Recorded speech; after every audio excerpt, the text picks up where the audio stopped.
I use the stairs.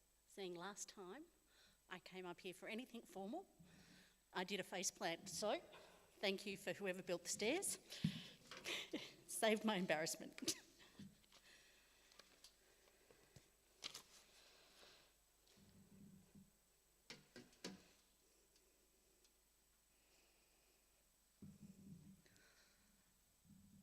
I thought this morning that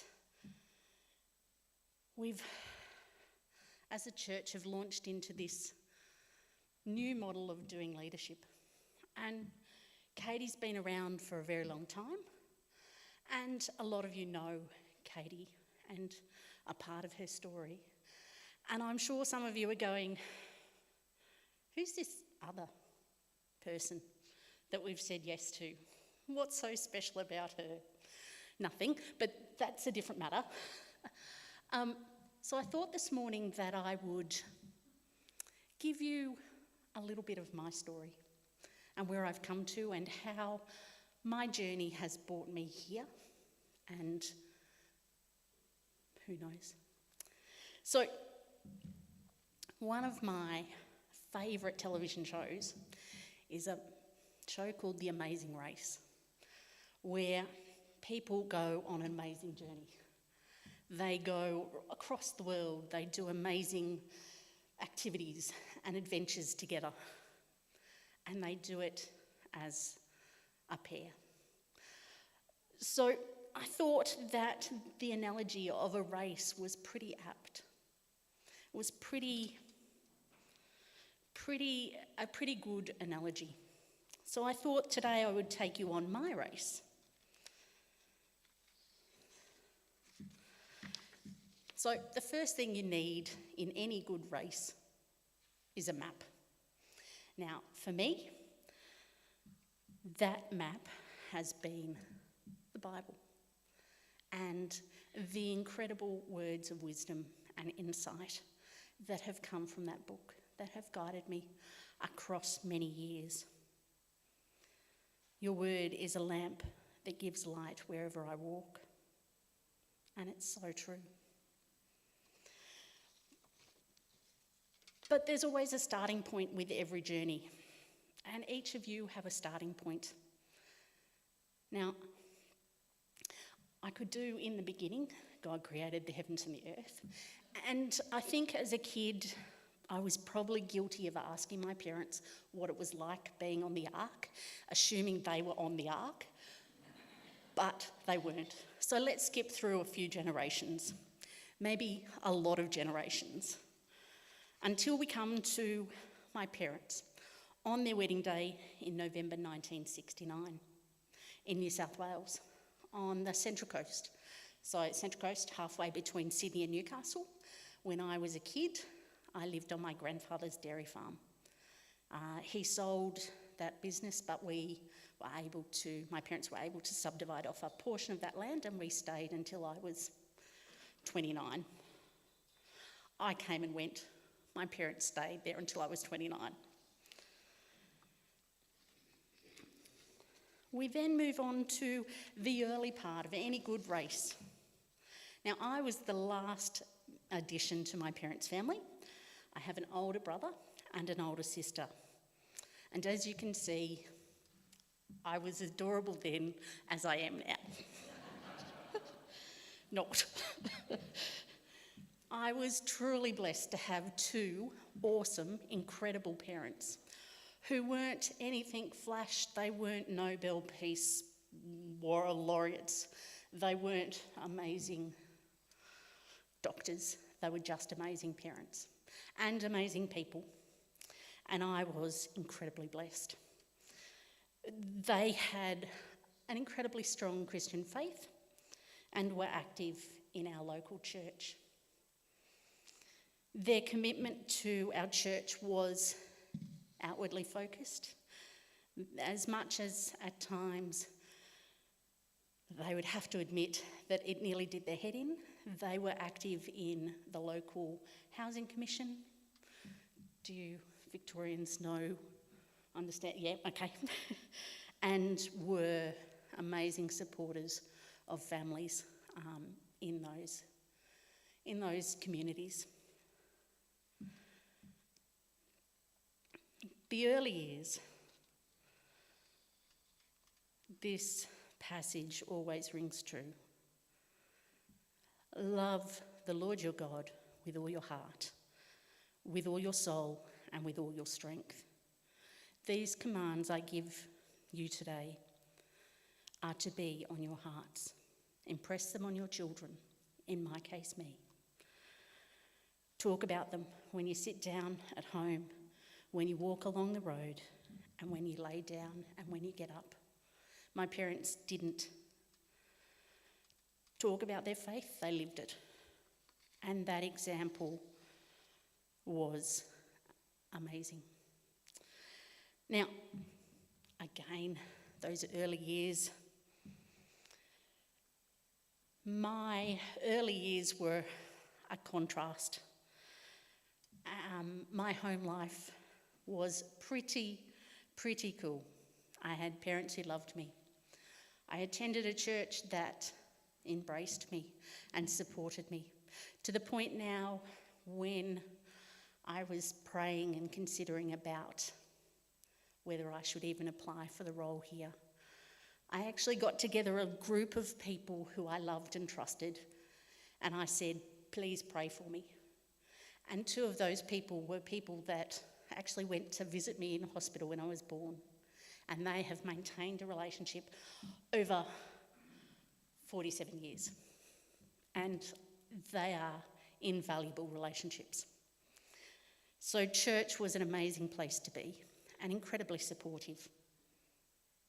School, however, was not my favourite place to be. I was quite badly bullied at school, and that was because I had dyslexia, and so I couldn't read and write like the other kids. When I was asked to read out loud, I couldn't put a sentence together. And where kids were starting to string together, read chapter books, I was still on the picture books because I needed the pictures to help me read. Now, that made me feel stupid. I felt dumb, and I hated school, and the other kids picked up on that, and kids can be brutal, and they were. But I always knew that at home I was safe. My father had dyslexia, and when my parents went to the school and said, what can we do? What can you do? What are we going to do? Their response was, there's kids much worse off than her, we can't do anything. Which sort of made my parents go, that's not good enough. And thankfully they found a tutor who was able to get me enough writing and reading skills to get me through to the end of year 12. Just as I was coming up to my HSC, I had another major meltdown that went, I know the information, I know what I want to say, I just can't get it onto the paper, what are we going to do? So the school, it was the only time in my schooling career that the school actually did anything. And they stepped up and were able to get me somebody to scribe my exams. Excellent. So the knowledge I had in my head was able to be put on a piece of paper and read by an examiner. And it was so nice to think that my writing wasn't going to be my downfall. Now, in saying that, my HSC results were not brilliant. I didn't go on to university immediately and study to be a doctor or a lawyer. They weren't that brilliant. But I was able to get them done.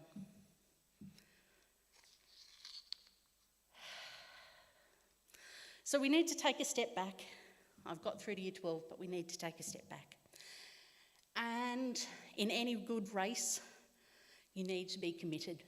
There are times when you just need to commit that you're going to get this thing done. Commit to the Lord commit to the Lord whatever you do, and He will establish your plans. With the faithful witness of my parents and my church family, I asked Jesus to become my best friend at about that age. Well, that age. So I wasn't very old. I'm so glad you guys have to put up with these photos. At about that time, I also asked to be baptised. So I was only about 6 or 7, and I asked to be baptised. 1980s, no, you're too young, come back and see us when you're a teenager. And so I did. And pretty much within days after I turned 13, because I thought that was the point I could ask again, I asked to be baptised. And when I stood up to share why I was being baptised, my response was, I wanted to step out of my parents' shadow. I didn't want people to think that my Christian faith was based on theirs, and it was mine, and I owned it. And so I was baptised at about 13. Now, I was baptised one Sunday morning in a Baptist church that had a baptismal pool, and they'd had a bush dance the night before, and so they had it covered, and there were no heating elements in it. And as I'm coming up from this glorious moment, somebody said, "How do you feel?" And I said, "Cold." I was still 13. And that was my first response. But God's used everything. Over the years, as with all good races, there's tough parts of the road. Don't be afraid. I'm with you. Don't tremble with fear. I am your God. I will make you strong as I protect you with my arm and give you victories. Well, my childhood sounds all very idyllic and perfect. No Christian family, no life is perfect or idyllic. And there were challenges. Just as I was going into my teenage years, things became a little more turbulent. Now, I wasn't a rebellious teenager. I wasn't too challenging. Thankfully, both my parents have now passed away, and you cannot confirm that with them. But in my opinion, I wasn't too rebellious. But when my sister turned 17, she came out and told my parents that she was pregnant with her boyfriend. Now, late 1980s, early 1990s, what do you do? However, thankfully, my parents' response was incredibly gracious, incredibly loving, and incredibly supportive. Now, a statement that we heard a lot when I was a kid was, "We don't like your behaviour, but we love you." And that was pretty much the stance that my parents took with my sister Karen. They were disappointed, but they would support her in whatever decision. Now, they laid out all the possibilities. Abortion was one, not one that they supported, but it was on the table.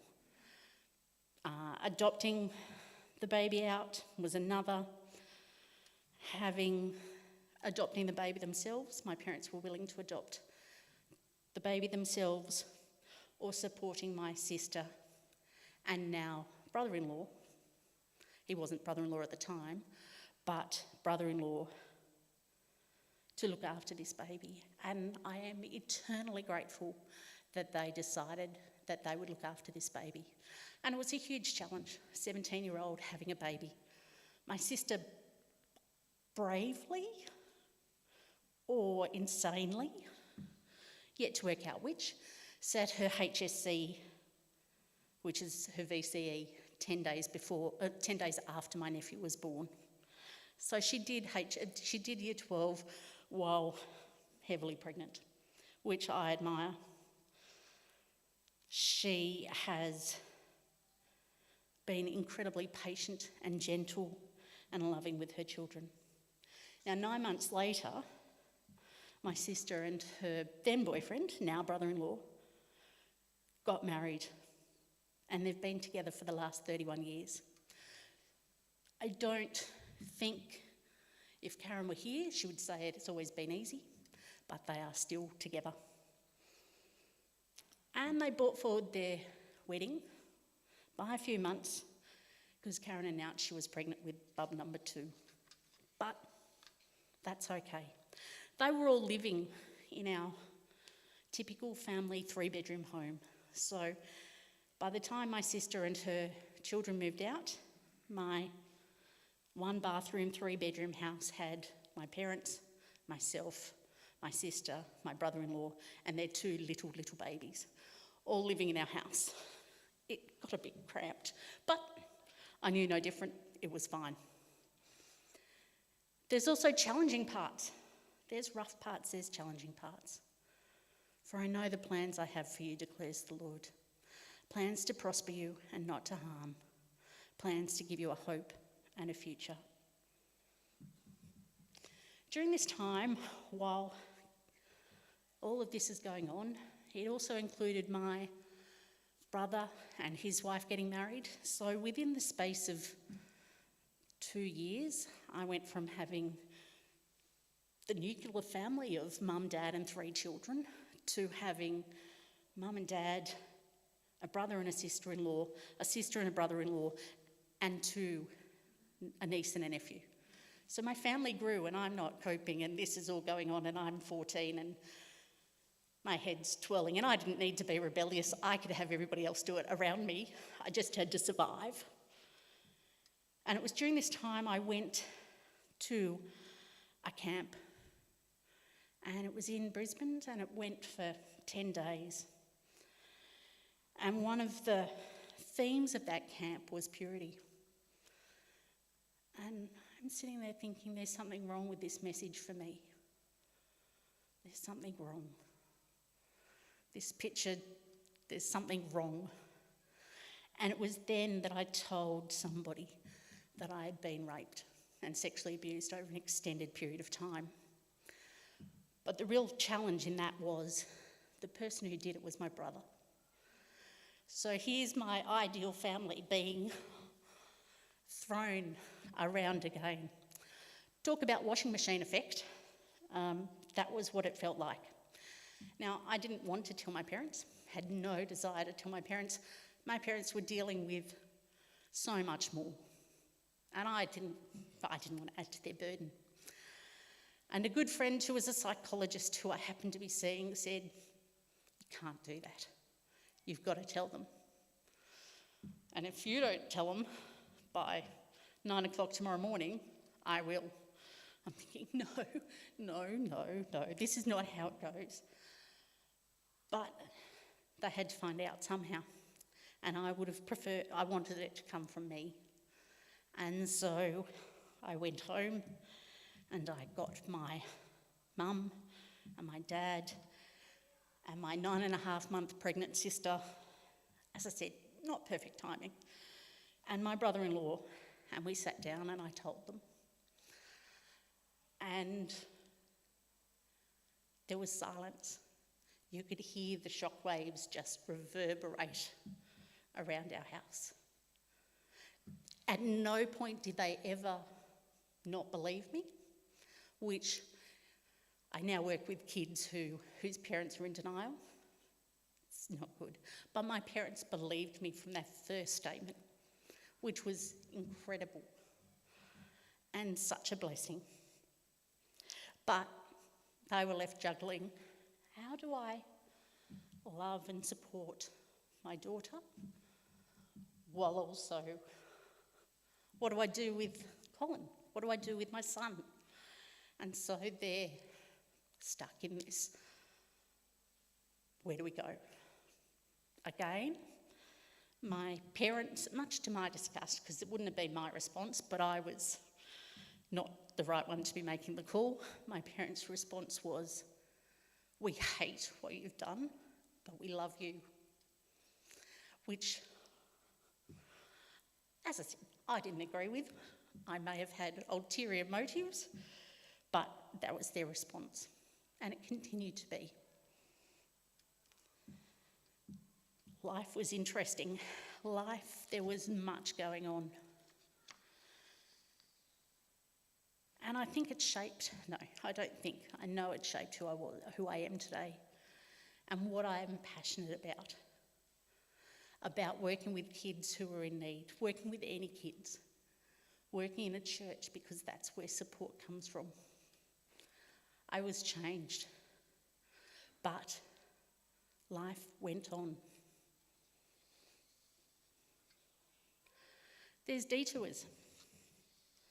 With all your heart, you must trust the Lord and not your own judgment. Always let him lead you, and he will make clear the road for you to follow.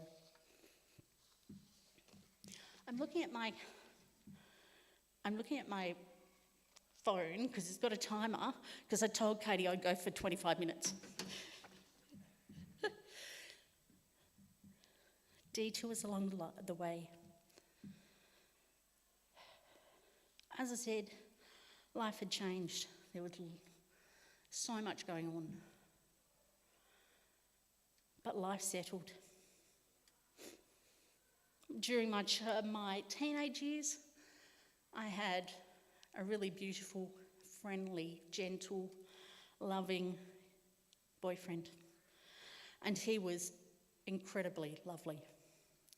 And our relationship continued through all of this, and he was supportive and encouraging. And we also did things on our own. I went to the United States for 6 months, and he continued to stay home and study. And for a few years, things continued like that. And then I went to Bible college. Now, this is where the link to the Browns gets interesting. Anne may have come to Kyneton Baptist, but I met them at Tarlee Bible College 20 years ago. So they're here out of coincidence, nothing else, which is a good thing. I went to Tarlee, which is on the mid-north coast of New South Wales, which I learnt so many things, and I don't think I can remember a single thing I learnt in lectures. It was the living in community. Tarlee was also a really challenging time over the space of 2 years.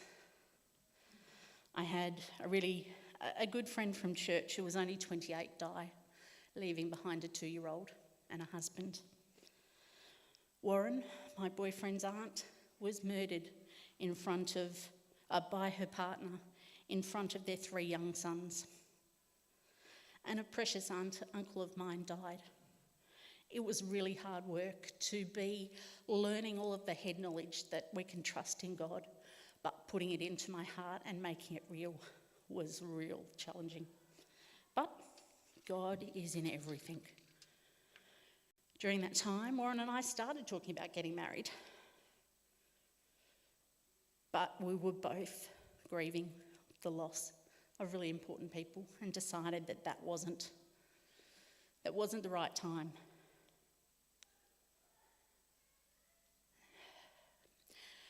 Warren and I did start to drift apart, and it came to quite a sudden end when he started a relationship with his male partner, and that ended our relationship really quickly and really confrontingly.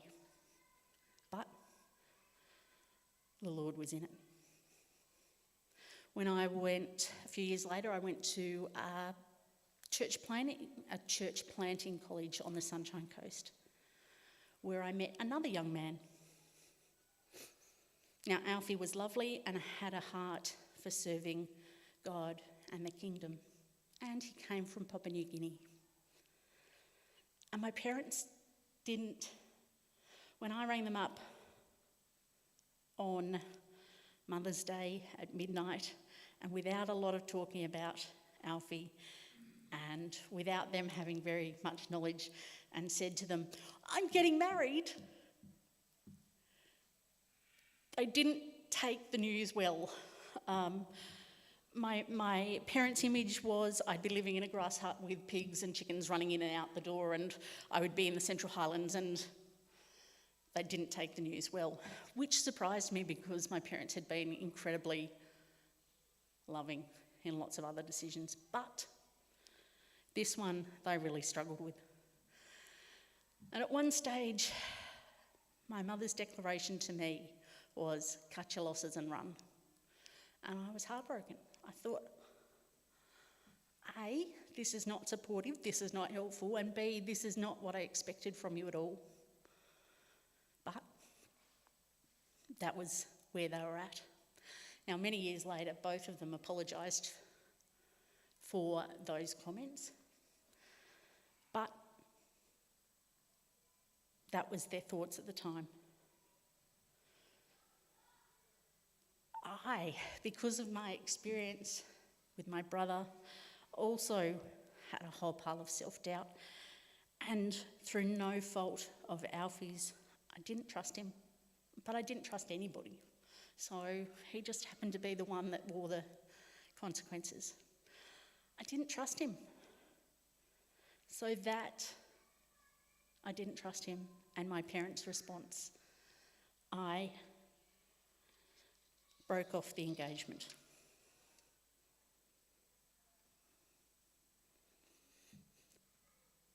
The Lord is my refuge. The Lord is a refuge for the opposed, a stronghold in times of trouble. Those who know your name trust in you. For you, Lord, have never forsaken those who seek you.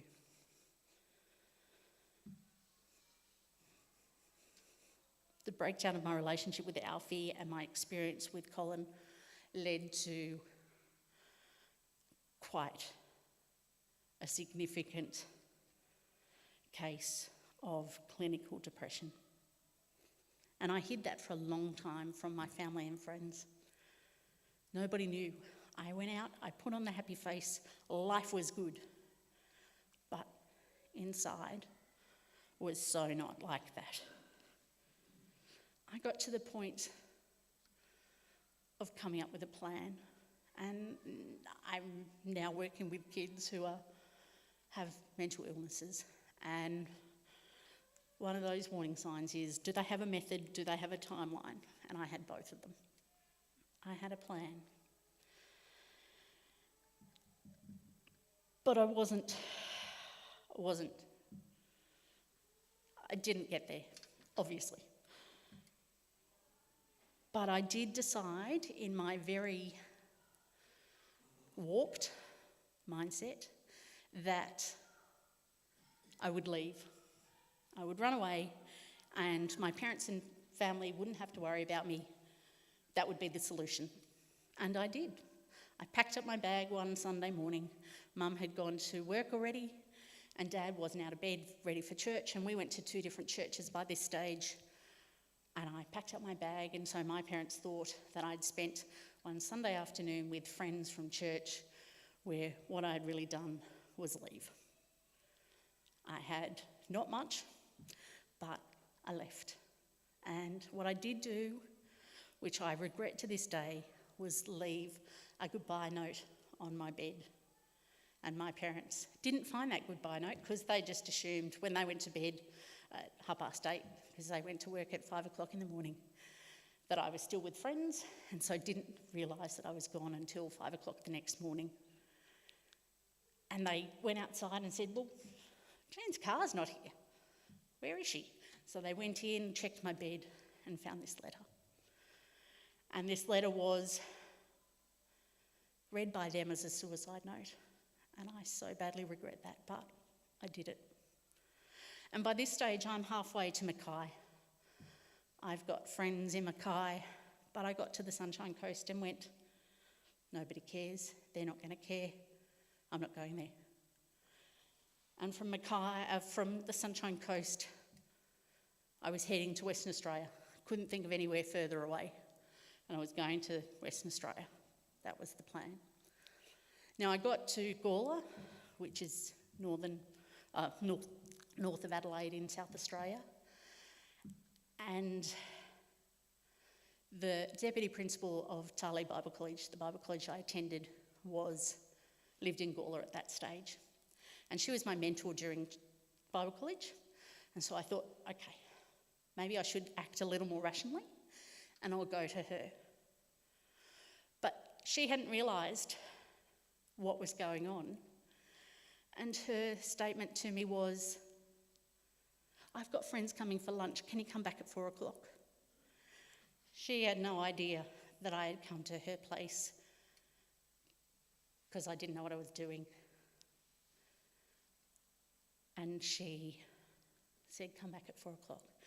And I, in my very unhappy mindset, took that as another nobody cares. Now I sat in Gawler going, okay, what do I do? Western Australia, wait.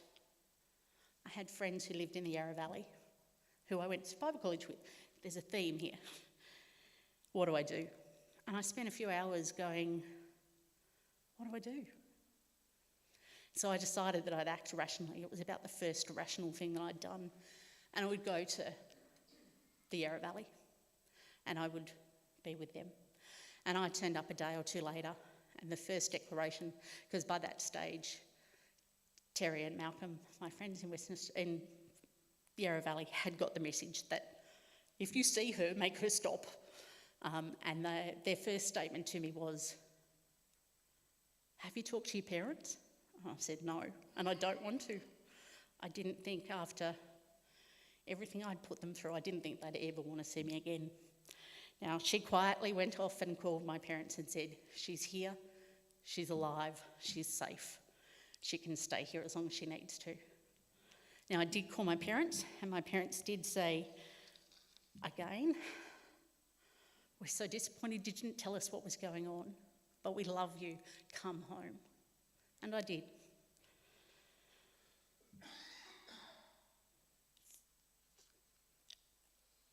I went home. Now, that's my life. That's part of what motivates me to be here. That's part of what I'm passionate about churches for, because people along the way have stopped and supported me. They've provided those moments of encouragement, of support when I've needed them. I'm passionate about working with children because I know it was a few decades ago that I was a child, but I was loved and supported as a child by both my family and people in the church. And as I said, those relationships continue. Now, it was a long, long way back, and lots of counselling to get back to a point where my mental health was much better. And it was, my family has a standing joke that they were really glad we moved to Tasmania as a whole family. That's another story for another day. As a whole family, we moved to Tasmania. And the standing joke in our family was, well, if Jean goes mad again, we know it'll be okay, because Tasmania is so small that every time she does a circuit, then she'll pass our house anyway, and we'll know that she's okay. Warped sense of humour my family has, but it was true. But by then I was much better.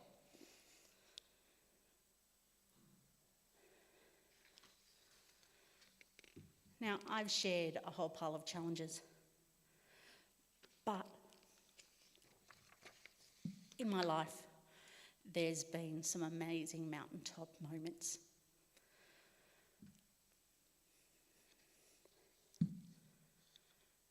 While I talk about the really hard times, I did have two parents who loved me and would have done anything for myself and my brother and my sister. I did have a church who was behind me and I felt safe in. And I wonder how we can build that safety for our children. Because as much as on the outside the Carmichael family may have looked ideal, what was happening behind the scenes was much bigger. And I don't know our families, I'm learning more about them, but what's going on that we're not aware of in the lives of our children and our families and everybody. How can we build those relationships? I was incredibly blessed to have a family, and even in moments of crisis, my parents were still incredibly amazing. Now, that concludes, there's one last part, the destination. I haven't got there yet, but for me, the destination is heaven. I will run toward the goal so I can win the prize of being called to heaven. This is the prize God offered because of what Christ has done. Now, I've only shared till I was about 29, but my destination is heaven. That is my focus. That is where I'm heading for. Where are you heading for? What's your destination?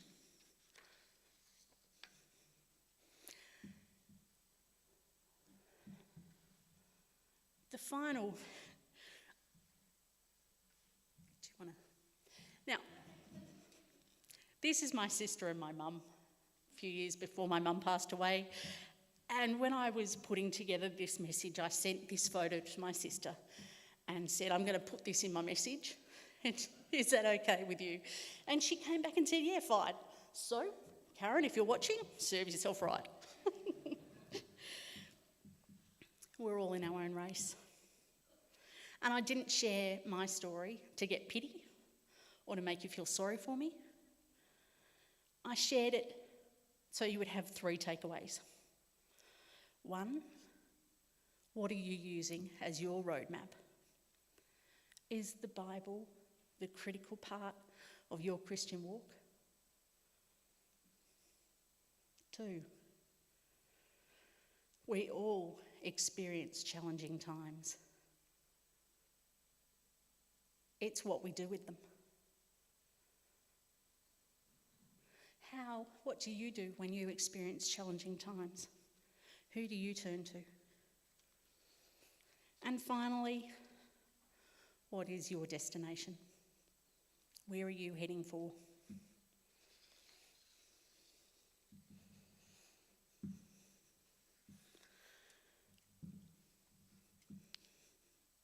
And so we move on to communion.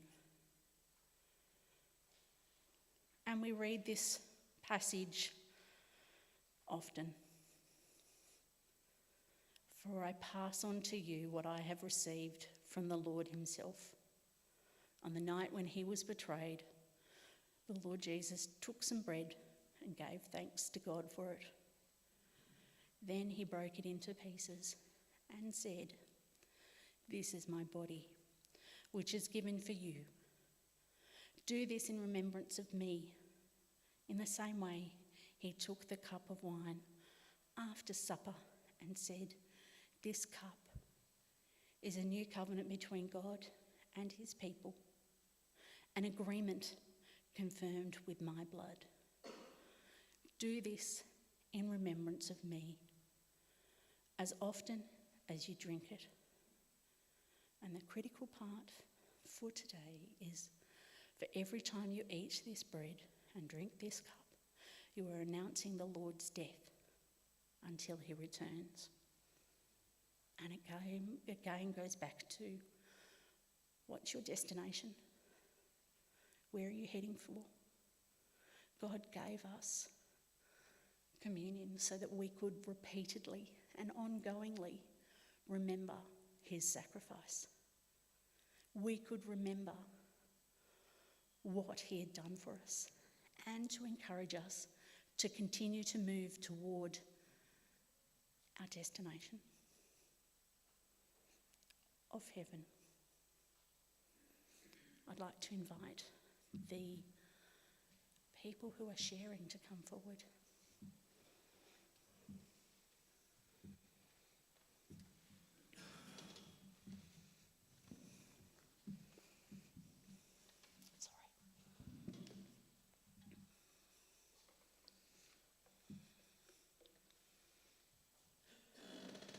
When you're ready, I invite you to come forward